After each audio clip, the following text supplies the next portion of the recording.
Olá pessoal, estamos de volta aqui no nosso canal TV Max, né? E vocês sabem que esse canal é para trazer variedades, né? Vários assuntos aqui e vários temas a gente vai estar trazendo aqui para vocês. E hoje estou aqui com o Dr.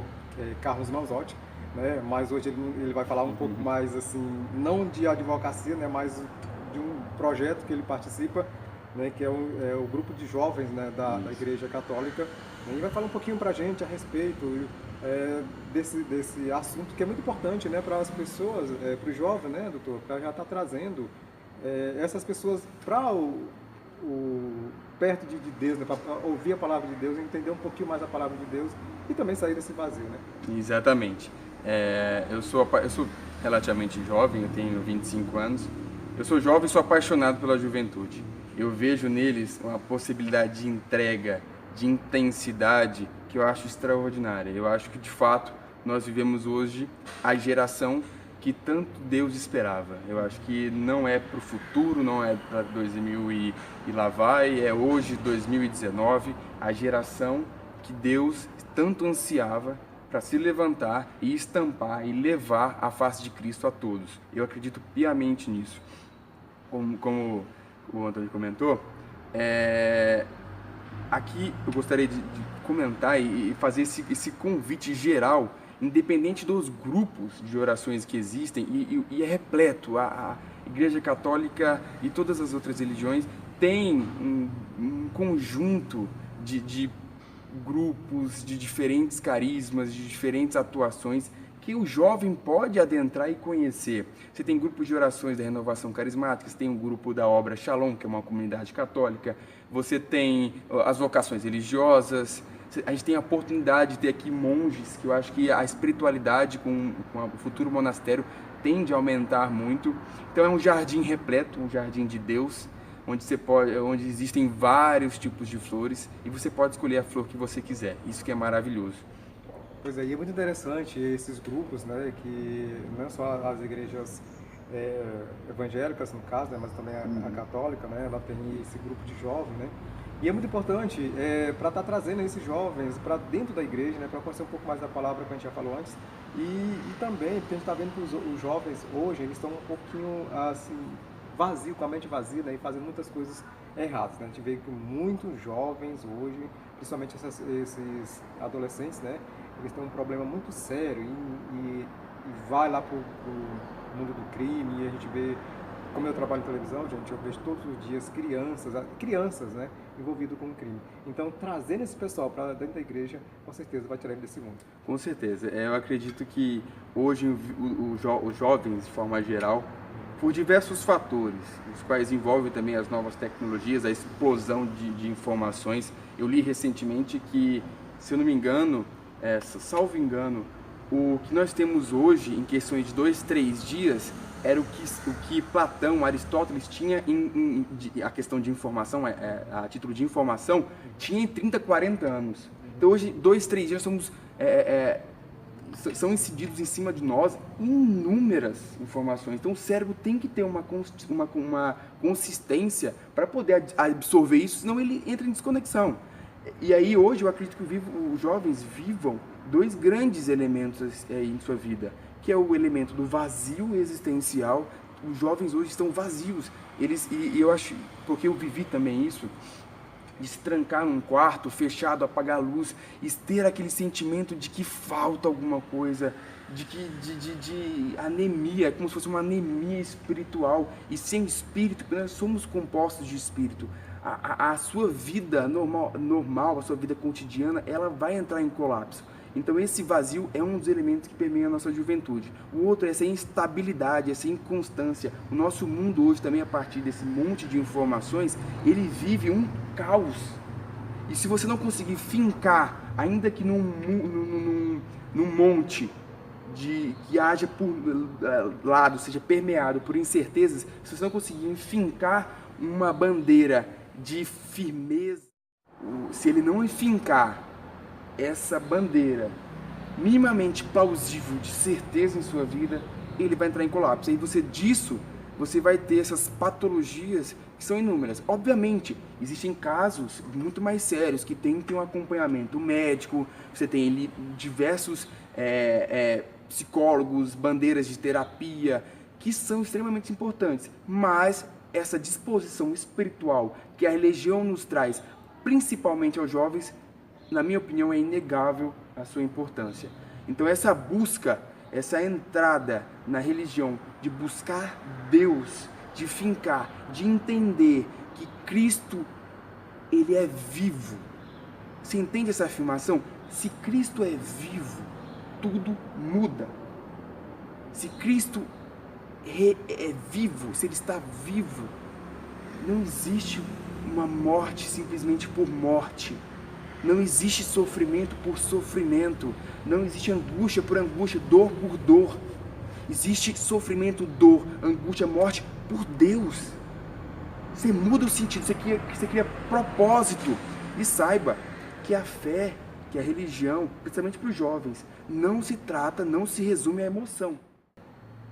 A fé não se resume à emoção.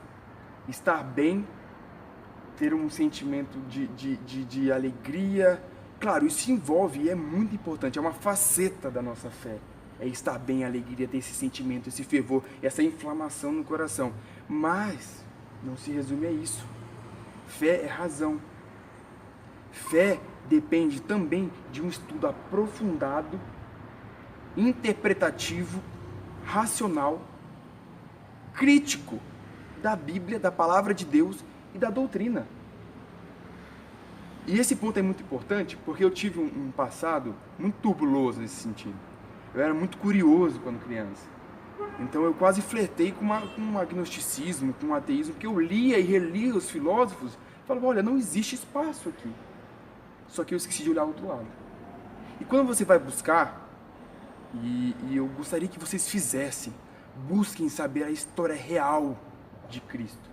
Se vocês buscarem, e eu coloco aqui, por exemplo, um livro chamado Em Defesa de Cristo, de Lee Strobel, que ele era um jornalista muito famoso do Chicago Tribune, nos Estados Unidos, e ele trabalhava fazendo investigação e ele era terminantemente ateu. Ele tem um episódio na casa dele que a mulher dele começa a ir num culto, ir numa igreja, ir numa missa, e começa a se converter e ele fica instigado.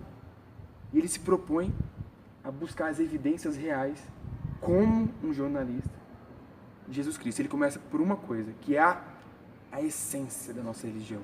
É que Cristo está vivo, ou seja, Cristo ressuscitou.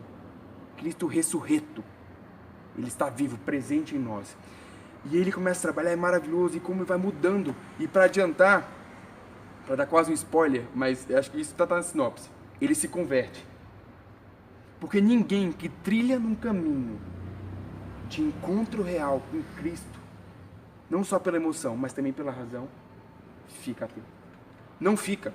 E é incrível porque ele traz, por exemplo, ele vai trazendo documentos, testemunhas oculares sobre o ocorrido de Jesus. Aparece para 500 testemunhas, muita gente, você vê os escritos.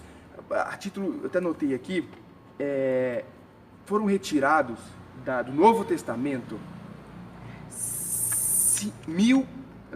5.843 cópias. Isso para uma análise textual. Então você tem um manuscrito que foram retiradas cópias 5.843. A primeira cópia foi tirada 30 anos depois, que foi o Evangelho de João que foi encontrado, foi 30 anos depois da morte de Jesus. Se você pensar isso em termo histórico, é muito próximo, é muito fidedigno a nossa relação. É muita gente comentando sobre o mesmo fato. Tudo coincide. A crítica literária nos traz. Hoje, às vezes, a gente discute certas coisas que nem para os ateus que estudam o assunto é discutível. Por exemplo, a ressurreição de Cristo. A vivência de Cristo aqui na Terra. Então a gente precisa se apegar dessas construções, dessas bagagens para ser um cristão também e aumentar a nossa fé. Entendeu? Antes dele, que é a Ilíada de Homero, que é muito famosa e ninguém critica essa textual, tem 1.560 cópias. Ela foi escrita em 800 a.C. A cópia achada foi 13 depois de Cristo. Olha a diferença, mais de 1000 anos de diferença. Com o Evangelho a gente tem 30 anos de diferença. Entendeu? E ele comprime lá com um estudioso da Universidade de Cambridge, que fala desse jeito. O Novo Testamento não só sobreviveu em um número maior de manuscrito, mas que qualquer outro livro da antiguidade, mas sobreviveu em forma mais pura que qualquer outra obra grandiosa, sagrada ou não. Nós temos que ter uma fé, jovens principalmente, uma fé com emoção, porque isso move. Você vê Cristo no olhar do jovem que está ensanguentado do amor dele, inflamado, é lindo, é maravilhoso, converte. Foi quando Pedro saiu depois de descer do Pentecoste, falou para 3.000 pessoas, todo mundo se converteu. Mas a fé também é racional, porque ela requer constância.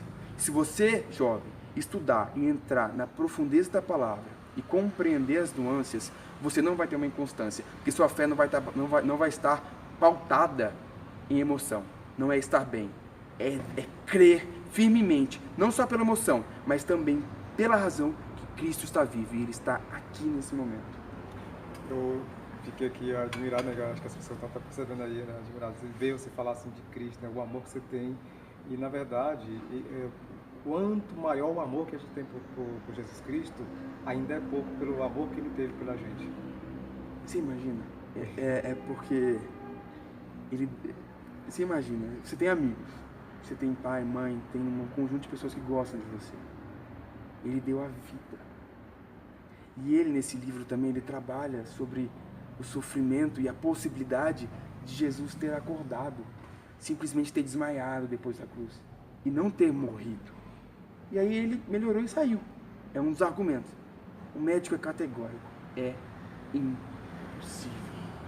Depois dele ser flagelado, depois ele ser açoitado, depois ele levar, ser colocado os espinhos em sua cabeça, ser coroado por espinhos, cravado, levado, o esforço físico de carregar a sua cruz, ser pregado nas duas mãos, no pé. Lá fala que quando Jesus estava pregado e no último cinturão enfinca a lança aqui, sai água e sangue. E ele explica, isso é característico de quem já teve um falecimento do pulmão. Já houve falecimento, que aí se mistura a água com sangue. Cristo deu a vida pela gente. E mais, Ele rompeu a morte pela gente. E se Ele vive, nós temos esperança. Que se Ele venceu, nós também podemos vencer. Porque Ele nos disse, em João 16, 14 e 12, em verdade vos digo, aquele que crê em mim fará obras maiores ou iguais a mim, porque eu irei para junto do Pai, e tudo que pedirdes em nome do meu Filho, do Filho, vou-lo farei, para que o Pai seja glorificado no Filho. Então eu creio, eu sou apaixonado por Ele, e peço todos os dias da minha vida que essa paixão nunca acabe. E faço por onde? Porque você tem que ter uma lenha. Você tem que, se você não cortar lá, e você ir lá cortar a lenha, eu cortei uma vez só, e bem pouquinho, mas cansa, é esforço. Você tem que cortar a lenha, pegar essa lenha, essas madeiras foram cortadas e levar para a sua fornalha. E como a gente faz isso? Tá no próximo. Eu vejo minha avó me contando uma história que eu acho extraordinária, que ela fala que um jovem estava com o pai dela brincando, né, bem pequeno, e ele pergunta assim, pai, qual que é o tamanho de Deus? E ele fala assim, pensa, reflete, fala, olha o avião lá no céu, lá em cima. Aquele é o amor de Deus. Aí o filho, pai, mas olha o tamanhozinho dele, é muito pequeno. Calma, eu vou te explicar. E aí pegou ele do campo e levou ele para ver o avião no aeroporto. E levou ele bem próximo do avião. Quando ele olhou, ele viu o tamanho do amor de Deus. Sabe o que isso nos diz? Que nós entenderemos essa grandeza o quão mais próximo estivermos de Deus. Longe, a gente vai achar que o amor de Deus é pequeno. Perto, você vai entender a grandiosidade de um homem que deu a vida por você. E a gente vê também, porque assim, alguém já deve saber, né, que eu sou evangélico, e assim, A gente vê que muitos evangélicos, às vezes, eles dizem, né, que acreditam em Deus, mas quando você vai atrás da história daquela pessoa, você vê que aquela pessoa não acredita em Deus. Aliás, acredita sim da forma dele, né? Mas ele não tem aquele amor, né, por Deus, porque assim, para você ter o amor a Deus, para você seguir a palavra de Deus, você tem que como é que se diz? Tem que largar muitas coisas, tem que deixar muitas coisas, né? E tem gente que diz que é evangélico, que é crente, mas ele não deixa o mundo. Então você não é ainda um crente, no caso, né? É igual, eu acho, né? Que é igual vocês na igreja de vocês, né? sombra de Vocês têm que deixar algumas coisas do mundo, porque na verdade, gente, a gente vive no mundo, mas a gente não é desse mundo. A gente vive no mundo, mas a gente não é do mundo. Quem realmente segue a palavra de Deus, a gente não é do mundo, a gente vive nele, como Jesus Cristo veio, ele viveu no mundo, mas ele não foi do mundo. Em nenhum momento ele foi do mundo. E quão difícil é para nossa carne humana renegar algumas coisas. Sim, tanto... porque é Cristo. Tanto os evangélicos como os católicos. É Cristo que nos pede. E deixar a vida velha, meu amigo, não é fácil. A gente diz assim, que no Evangelho a gente diz assim, nascer novamente. É nascer de novo. E eu vou falar para você que é nascer todo dia de novo, porque é complicado. Claro, a gente tem que ter uma firmeza, e bater o pé e falar, pronto. Mas é difícil, é um processo. Eu mesmo, eu tive momentos na minha infância, e até recentes na minha infância, na minha juventude, adolescência, e até pouco. E de fato, é deixar a vida velha, pegar uma nova, renascer no espírito. Ser Nicodemos, né? Nicodemos chega na calmaria, no escuro, escondido, e fala, Deus, eu queria entender tudo isso. Nicodemos, nasce de novo, pelo espírito, só assim você entenderá. E deixe o seu homem velho. E esse homem velho, pelo menos em mim, na minha experiência, e de fato deixar esse homem velho. E eu sou um exemplo vivo disso, porque eu sou extremamente pecador e eu me envergonho disso. Eu agi segundo a carne em muitos momentos. Tem lá em Gálatas 6:10 todas as obras da carne. Eu vivi muito tempo e tive meus momentos de quedas ainda aqui de várias vezes. Eu acho que graças a Deus ele deu Paulo pra gente. Porque se você olhar a vida de Paulo, entendeu? Você entende que de fato a fala dele, de que onde abundou o pecado, superabundou a graça. Porque na minha vida, só superabundou... A minha vida é exemplo vivo. Eu vivia em pecado, eu ainda tenho às vezes as minhas quedas, os meus defeitos. Eu não estou muito longe de ser santo. É meu objetivo, e eu acho que todos têm que ter esse objetivo. Mas é uma caminhada, é tortuosa isso. Mas é crer na esperança de que a verdade é essa, é se constranger. Ontem está me confessando. Ontem eu estava num pecado, para mim, que na católica a gente se confessa com o padre, tem essa experiência. Então eu estava imerso num pecado que estava me atormentando e eu fui e me confessei. Esse ato é reconhecer que somos pecadores e buscar Cristo. Esse é o passo. É cair, levantar, cair, levantar, cair e levantar, cair e levantar, até o momento que se levantar, seja Cristo nos levantando para o céu. Essa é a nossa luta aqui, entendeu? Mas é essa busca, vem Paulo. São Paulo para mim é uma espécie maravilhosa de exemplo. Falar em confessar, nós também os evangélicos, nós também nos confessamos. Só que o nosso confessar é totalmente diferente, né? Porque assim, a gente vai para o nosso quarto, porque Deus diz, entra no teu quarto e ajoelha e ora, Perfeito, né? perfeito. Então, a nossa confissão já é um pouco diferente, né? Sim, perfeito. Mas eu acho que, eu digo isso porque eu acho que a essência é a mesma. Não, porque a essência é a mesma, porque assim, eu quando estou com um padre, pelo menos a minha experiência, aquela boa confissão, eu tenho que antes ter me recolhido no meu quarto. Porque é inegável, Mateus vai nos ensinar. Não faça igual os fariseus que levantam a mão e oram. Entra no seu quarto, fecha a porta, fica no escuro e Deus, e lá fala que eu acho maravilhoso, Deus, não é que você vai ver Deus, não fala isso lá.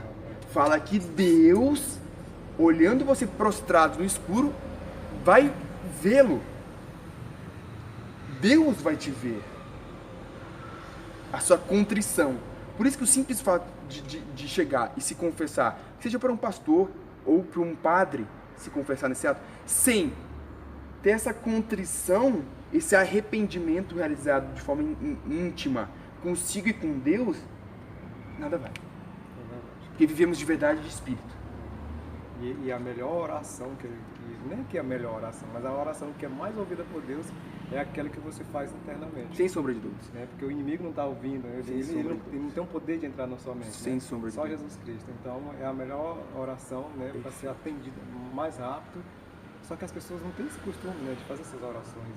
Gente, se vocês soubessem, é a melhor oração que tem para você. Né? Se de repente você está passando por uma dificuldade, mas também não vamos orar só na hora da dificuldade, não, né? É os dois. A gente tem que se entregar a Deus todos os dias, todas as horas. Aceitar, fazer igual o Jó. Nasci sem nada, vou embora sem nada. Deus deu, Deus tirou, bendito seja o nome do Senhor. Sem falar nisso aí, eu acho que o vídeo vai ficar um pouco comprido, mas eu vou dividir ele, porque está muito interessante aqui o papo. Mas assim, é muito interessante, porque assim, agora até me fugiu o assunto que eu tenho que falar de mim. Mas assim, o que você estava falando, né, de Jó. Só que assim, o problema das pessoas hoje irem para a igreja é porque elas não vão buscar Deus. Elas vão buscar milagres. Ele busca os milagres de Deus, não Deus dos milagres. Então, aí quando a pessoa chega lá, que faz aquilo tudo, só falando em Jó, né, que assim, hoje, o problema das pessoas hoje de irem para as igrejas é porque elas vão em busca de milagre, né? Sim. Não em busca do Deus dos milagres. Exatamente. Né? Então eu vejo assim, e também a culpa não é tanto das pessoas, e sim de certos pastores, né? Certos líderes de igrejas, eles pregam muito isso aí, né? Aí a pessoa vai para a igreja, quando chega lá não consegue aquilo que ela quer, e aí ela pega e sai da igreja. Isso é muito complicado, né? Sim. Atrasa demais a vida da pessoa. Eu concordo. Existe essa teoria da prosperidade. Exato. De que eu procuro Deus porque Deus pode me dar coisas, e normalmente coisas sempre materiais. Porque nem ainda que fossem espirituais, não, Deus, me dá dons espirituais, e eu fico aqui, não, ainda são coisas materiais. Eu acho que inegável, a vida humana, ela, para algumas vocações, se tem algumas vocações, por exemplo, de pobreza, enfim, mas de forma geral as vocações, elas estão inerentes nesse mundo, e esse mundo tem coisas materiais para se viver, correto? Não pode ser fim por si mesmo, tá? Mas essa busca de entrar na igreja, buscar os milagres de Deus e não os deuses dos milagres, é errada. Como a gente comentou, o exemplo máximo é Jó, certo? Deus nos dá. E voltamos para São Paulo, porque São Paulo, ele tem uma passagem, 2 Coríntios capítulo 12, que ele vai falar, Deus permitiu que o inimigo enfincasse um espinho em minha barriga, para que o orgulho não me consumisse e eu não pedisse coisas materiais, e as coisas materiais não me viessem, para eu poder entender que é no sofrimento, é na dor que Deus se aumenta de forma intensa. E perguntando a Deus, ele fala em uma visão, por que tinha permitido isso? E Deus fala, basta-te minha graça, mais nada basta-te minha graça. Eu te permiti para que você entenda isso. Não entenda que não são coisas materiais, não são bens materiais. Sou eu já fiz. Busque a mim, e esse vazio, essa instabilidade, tudo isso será acrescentado. Não busque isso como fim em si mesmo. E óbvio, se Deus te dá um preenchimento, se Deus te dá um espírito forte, se Deus te dá uma alma concisa, firme e força, pode ter certeza que o carro que você quer comprar, você vai conseguir comprar. A casa que você vai conseguir comprar, você vai conseguir comprar. O trabalho, a promoção que você quer, você vai conseguir. Mas não é isso. Entenda isso, entenda a preciosidade disso e tudo lhe será acrescentado. É verdade. Gente, só lembrando para vocês que estão ouvindo algum barulhinho aí, mas é o portão que está abrindo, né, que a gente está aqui num prédio, e aí tem uns apartamentos e as pessoas estão saindo, e tem esse barulhinho aí, mas nada demais, tá? Não é o mundo se acabando. Ainda não. Tomara que não, porque eu ainda estou na caminhada, Deus sabe. Não, eu agora vou falar para Deus, eu ainda não estou preparado. Eu não estou preparado. Não, senhor, mas seja feita a sua vontade. A gente não está preparado, mas a gente sabe, né, se a gente está ou não, né? Exatamente. Pois é. E, gente, vocês estão vendo que a gente está bem à vontade aqui, inclusive, como eu falei, né? A gente está aqui na piscina. Rapaz, nesse calor, eu vou mentir. Pois é, pessoal, vocês estão vendo que a gente está aqui nesse bate-papo bem gostoso e agora o sol esquentou, né? Nós estamos aqui no ar o Espírito livre, Santo. E a gente vai dividir esse vídeo porque é um assunto muito interessante. Ele é advogado, tá? Mas eu aqui não estou conversando com advogado, não. É com o Carlos Manzotti. É o jovem da igreja. E aí, esse bate-papo está bem gostoso, a gente vai dividir esse vídeo, tá? Para não ficar tão longo para as pessoas estarem assistindo direitinho. E eu quero agradecer você, né, por você ter aceitado o convite, de estar participando aqui do nosso canal, do TV Max. E com certeza a gente vai estar mais vezes aqui conversando, tanto do assunto da igreja, né, lógico que é muito importante, e também dos assuntos aí da advocacia, né. Gente, só falando para vocês, tem até um vídeo já marcado para gravar com ele a respeito de direitos, né. Se você quiser, você já pode deixar nos comentários, ou alguma pergunta que você quiser fazer, você já pode deixar nos comentários aqui, né, que a gente vai passar para ele, a gente vai ler e vai repassar para ele, né, para ele lá vocês façam a sua pergunta, eu trago para ele, ele vem e responde para você, tá bom, gente? Vamos combinar assim? Perfeito. Muito obrigado por você. Eu que agradeço e agradeço a oportunidade, agradeço por tudo. Só deixar duas últimas mensagens.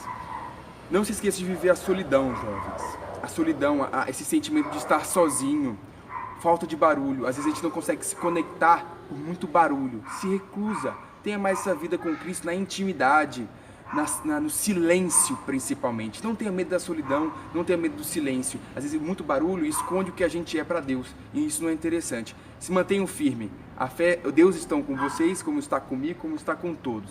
Se mantemos firmes no caminho, lembrar de São Paulo. Sofrimento gera paciência, que gera fidelidade, que gera amor, que gera paz e gera esperança. Correto?